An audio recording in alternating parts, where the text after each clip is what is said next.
সেদিন সলঙ্গাহাটে ব্রিটিশ পণ্য বিরোধী আন্দোলন যখন চলছিল ৪,৫০০ মানুষ হতাহত হয় এবং বেসরকারি হিসেবে এই সংখ্যাটি ১০,০০০-এর মতো। এই ঘটনাকে স্থানীয়ভাবে আজ পর্যন্ত সলঙ্গা দিবস হিসেবে পালন করে আসা হয়েছে। কেন একটি স্মৃতিস্তম্ভ নির্মাণের নির্দেশনা দেওয়া হবে না সেই মর্মে সরকারের প্রতি রুল জারি করেছেন।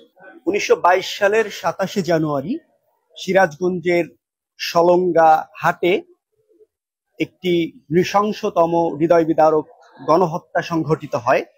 সেদিন সলঙ্গাহাটে ব্রিটিশ পণ্য বিরোধী আন্দোলন যখন চলছিল মাওলানা আব্দুর রশিদ তর্কবাগীশের নেতৃত্বে, সে সময় ব্রিটিশ পুলিশ এসে ৪০ জন পুলিশের রাইফেল থেকে গুলি করে এবং সেই গুলির আঘাতে সেখানে সরকারি হিসেবে ৪,৫০০ মানুষ হতাহত হয় এবং বেসরকারি হিসেবে এই সংখ্যাটি ১০,০০০-এর মতো।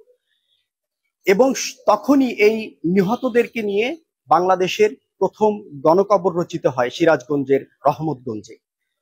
এই ঘটনাকে স্থানীয়ভাবে আজ পর্যন্ত সলঙ্গা দিবস হিসেবে পালন করে আসা হয়েছে।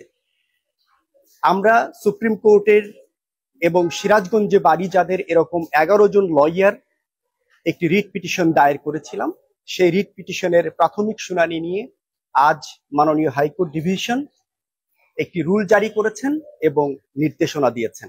রুলে মাননীয় হাইকোর্ট ডিভিশন বলেছেন যে ২৭শে জানুয়ারি সলঙ্গা গণহত্যাকে জাতীয় দিবস হিসেবে স্বীকৃতি দেওয়ার জন্য প্রয়োজনীয় পদক্ষেপ কেন নেওয়া হবে না এবং সংশ্লিষ্ট স্থানে কেন একটি স্মৃতিস্তম্ভ নির্মাণের নির্দেশনা দেওয়া হবে না সেই মর্মে সরকারের প্রতি রুল জারি করেছেন।